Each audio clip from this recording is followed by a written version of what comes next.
Balimao Annokma, très urgent. Balimao, bien lundi 16 décembre 2025.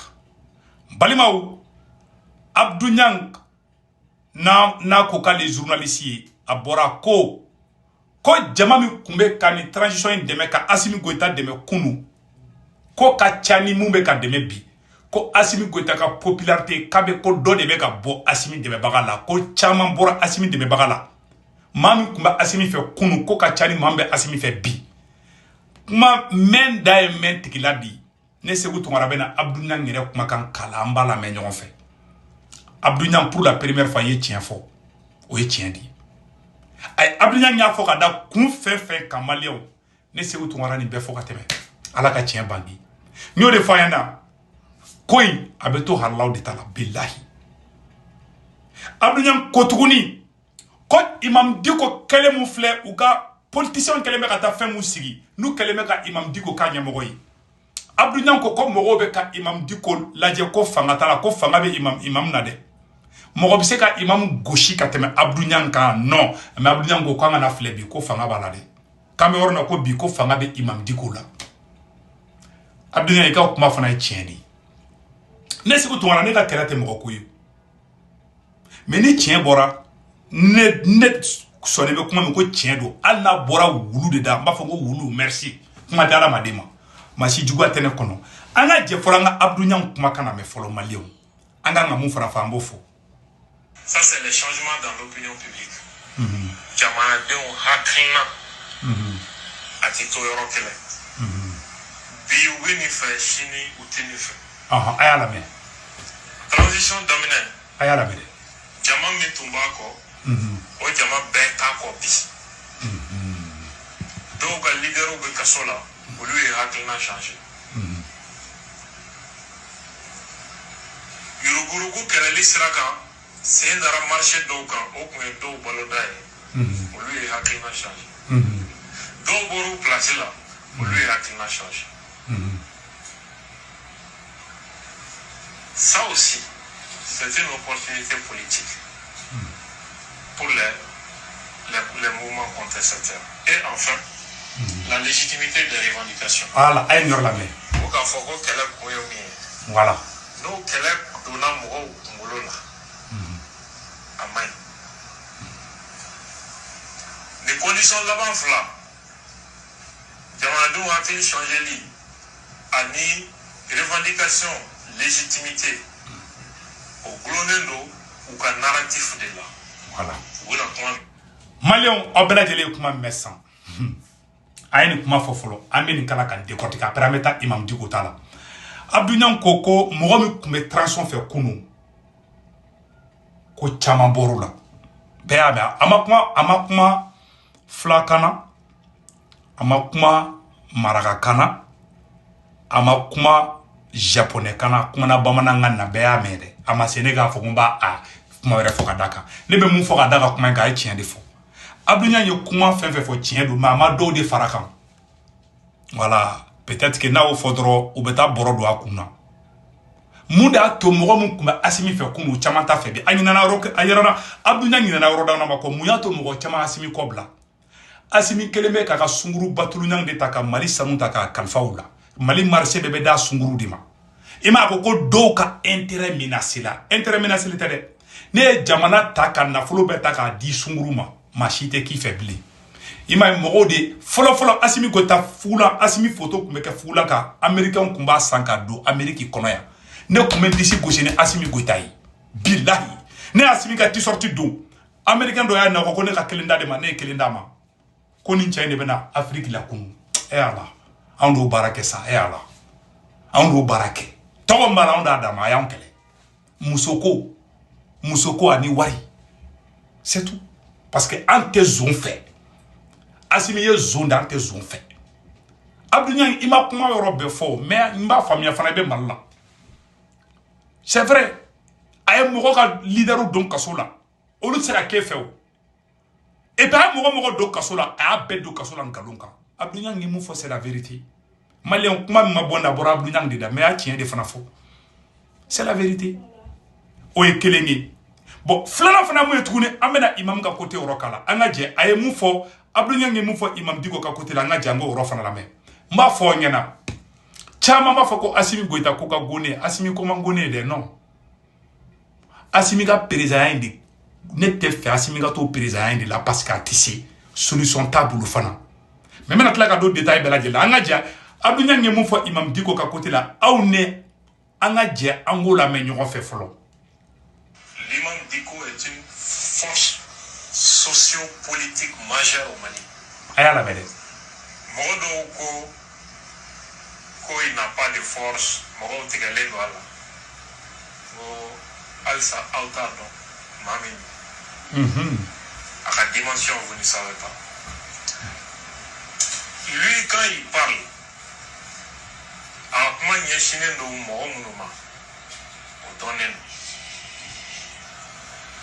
A kuma ɲɛsinnen tɛ maliyɛn bɛɛ ma minnu bɛ k'a nɛni olu tugura kɔ u ba a tɛ foyi tiɲɛ ye. Voilà. Est-ce que i bɛ k'a faamu a tɛ foyi tiɲɛ ye mɔgɔw de b'a kɔ qui sont acquis à sa cause a bɛ ka min kɛ tiɲɛ don tiɲɛ tɛ o ɲuman don juguman don il s'en fiche u mago den kelen c'est ça en réalité c'est pourquoi il parle de quelque chose qu'ils ne savent pas. Mali kɔnɔ diinɛ ɲɛmɔgɔ din tɛ l'envergure a tɛ se ka bɛn cogo sugu dɔ la. Voilà. I b'a fɔ mɔgɔw b'a miiri. Merci. A tɛ se ka bɛn cogoya kelen pewu de la o cogoya tɛ nin sira ye. Voilà. I bɛ k'a faamu. An ka cas la jamanaw fana bɛ yen n'o ye les puissantes institutions étrangères. A ye namɛ dɛ. Mun bɛ sɔn ka wolo don mouvement in jukɔrɔ. A ye namɛ dɛ. Marifatigiw b'o la. Algérie b'o la. Mauritanie bɛ se ka y'o la. Côte d'Ivoire bɛ se ka y'o la. France bɛ se ka y'a la.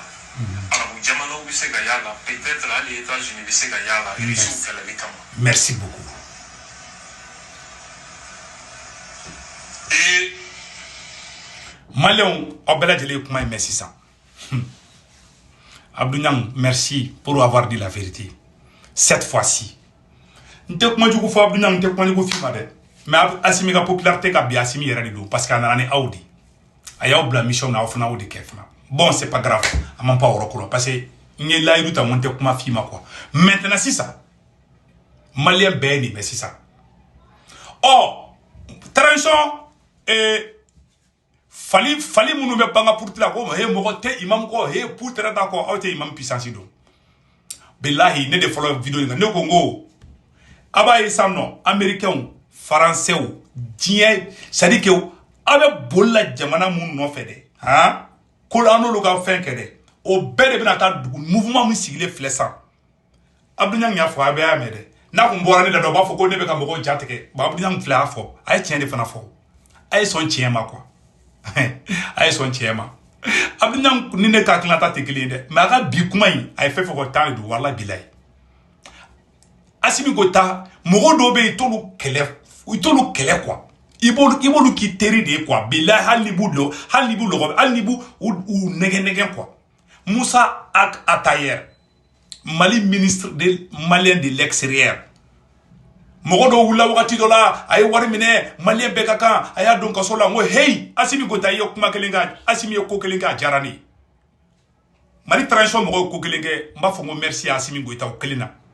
Moussa Atayer rebelle minnu b'an ka transition kɔnɔ aw k'u kɛlɛ quel qu'en soit alpha wallahi aw k'u kɛlɛ aw bɛ k'u dɛndɛn cogo min na a ka di ne ye mɔgɔ c'est à dire raison d'état bɛ fɛn dɔw la quoi cɛ an kana ɲɔgɔn nɛgɛ hali lahara raison d'état bɛ yen koyi ala yɛrɛ de ye raison d'état kɛ mɔgɔ dɔw la koyi o tiɲɛ de k'an bɛɛ ye kelen an bɛɛ tɛ kelen ye dɛ cɛ mɔgɔ dɔw bɛ yen raison d'état b'u k'olu la mɔgɔ dɔw wulila munna Assimi Goïta ma Moussa Atayer minɛ bla bla bla hey Assimi a bien fait cɛ ne bɛ tiɲɛ de kɔ ne tɛ mɔgɔ ko la hali ni Assimi ye ko dɔ kɛ n'a ka ɲi ne b'a fɔ n k'a ka ɲi Assimi bɛ ka mun kɛ rebelle minnu b'an ka gouvernement n'u bɔra rebelliya la rebelle kɔrɔ ou bien terroriste kɔrɔ minnu b'an ka gouvernement k'u minɛ u tɛgɛ fila la u k'u kɛlɛ quel qu'en soit alpha u ye gafuw ni fɛnw kɛ cogo o cogo a kana wuli ka b'olu kɛlɛ sinon a bɛ jo di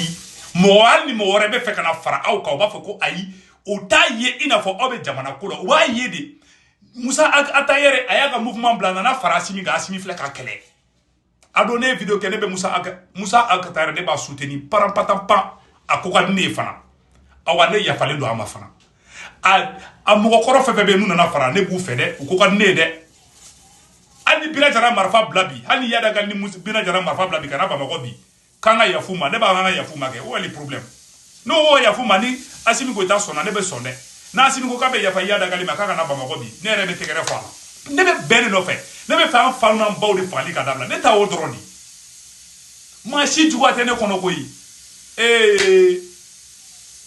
abinyama yu kuma fa e chien de fo abe ka jo Imam Dicko la nye kuma fo ya entre parenthèses di Imam Dicko kuma to Mali kono ya wala kunte se kan ko nke bila kuntake ola aka surveillance bak awe Imam to ko fe de ka to gen quoi bon ni Imam be do Mali kono do me Malien be ka sebe kada ni Imam Dicko be do Mali kono do me il va rentrer comme héros chorwa infleni Imam ga kodo be ne ma soma mais wallahi Imam ye ko nyuma chama fana ke Mali kono nga chien fo parce que farafi ni koka go farafi a tebe ki ga nyuma fo Imam ye nyuma chama ke Mali kono ina fa kodo fana ke munu mai ne ma so munu ne be arama de nga fon PC di an ku me bo do mi ko ka France kele ani Imam de kundo ngoyi an be do mi na ko abala France Imam ku be ga ande mede mais après Imam ye turu de che o de ma jawni an be bo M5 na do mi na ni Imam kunta awna ani buye aidara nyoro nini karamogo fla kunte M5 kunte ala ngana ngere no M5 ye Imamu ni buye munu me nyoro de ani shogen nunu tiana ubeu tege nyoma c'est une force commune mais ni karamogo fla kunte M5 na che ibega kumbe koda M5 kan garange mamuda bakuluka ibega kumbe ga M5 musala hadi parce que Imam kumbala koyi ani buye aidara olu be kumbe en kofe o da karan sutara roy imaye tuguni politicien tara do Imam kofe tuguni Imam est un stratège. Awani Imam ye ka koko officialiser ka bala o ka sura clara ka barala. Imam be politique do ngat af munu be ka kuma ka Imam do ya. Imam be politique do ngat me halu mo keka. Ya hu fanu baw ken tewo. Hali Assimi mo kete politique do ni Imam ye. Bon, abinan fle ka réalité de pourtant. Bon, Imam fle ne ou fle ka ni bu mami sikita. Imado ambe guerre géopolitique do de kono.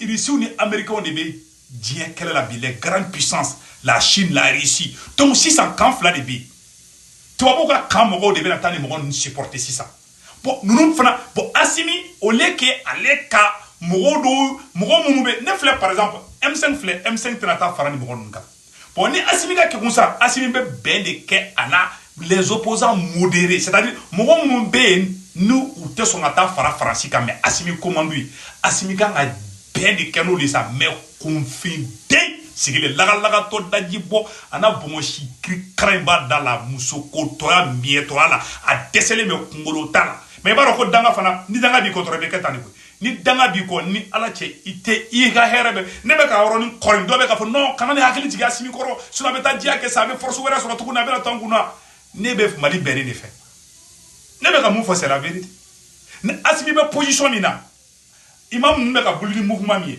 Assimi be position mina be bekele muna nami kolosi dono la a bolo be ka ere kala yi me ka tiɲɛ de fɔ na parce que ni tubabu nu me mɔgɔ ninnu kɔfɛ me ka tiɲɛ de fɔ na grande puissance b'u kɔfɛ Abdou mi den ka yɔrɔni fɔ surtout a fɔra ko Irisu ka influence ko o dɔgɔya e ni ala cɛ américains ni français k'a ye ko Imam de bɛ se ka nin baara kɛ ani opposant politique ani Assimi ko ka ko mɔgɔ mun ye u bɛɛ bɛ kɛ mouvement kelen de u bɛ force fana sɔrɔ awa ma fɔ dɔ ka faru ka fɛn tɛ b'u la parce que ala ka don o don dugu ja Assimi lebu ko dɔ de bɛ bɔ parce que n'i ye janfa kɛ ala tɛ barika don i la caman tɛ o yɔrɔ de ni Mali sɔrɔsiw ka kekusa o bɛ Assimi gɛn de ka bɔ yen sisan ka na ni sɔrɔsi wɛrɛ an ka continuer an ka bɛɛ fara ɲɔgɔn kan mais ni Assimi tora yen fanga de bɛ don Imam na ala ka don o don dugu jɛ ka taa fɛ o ne ka analyse ye kuma in na Abdou Niang ye kuma fɔ a ye tiɲɛ de fɔ a ko Assimi ka popularité dɔ bɔra la mandiya mun tun bɛ Assimi ka kunu o mandiya ta kan bi o fana ye tiɲɛ de ça c'est une vérité ni tiɲɛ nana an bɛ tiɲɛ fɔ hali ni tiɲɛ bɔra jugu da fɔ ko tiɲɛ don kuma bɛɛ filɛ maliyɛnw Assimi y'a yɛrɛ faga depuis a ye M5 janfa don min ala ti janfa ci fɛ i m'a fɛgɛyara bi tellement Assimi fɛgɛyara fa yɛrɛ minnu bɛ ka Assimi dɛmɛ u yɛrɛ ko tiɲɛ na ko fanga tɛ Assimi na bi voilà la vérité ka fiyonto bɛrɛ ta lagalagatɔ a bɛ ka bɛɛ minɛ fan bɛɛ a force bina faden be taraka to a sigilen be abe sigola ata donc ko fanga ta la bli ata donc ka kelente ka mali jiri bli aba nyele wakati mo ka soro c'est trop tard. Voilà la vérité. Ni soro so be se o ka gain c'est le moment au donne des solutions asimite se o parce que tu sais que hakani danga no nyoko soro ra malina trop est fini. Donc on doit connaître qu'à faire la contribution malien fait France Italie Espagne Angleterre Amérique Canada ka wari chino wala abe Senweb application télécharger à photo flena télécharger abene ka code promo do urgent 10 € bena ko compte kono na Senweb application télécharger do ne ka code promo to ko urgent na o do 10 € bena o ya leta ko fa baga banque information be do aw so mo be malla Sénégal Côte d'Ivoire Cameroun abol ko orange numéro do adu to ko be karandiga na waru ci ma pas orange mo na sur place war ci go frate drome gele sara war ci go flana sabana bada 1 € 99 2 € keme fladro o do kundu akabe ciao ciao.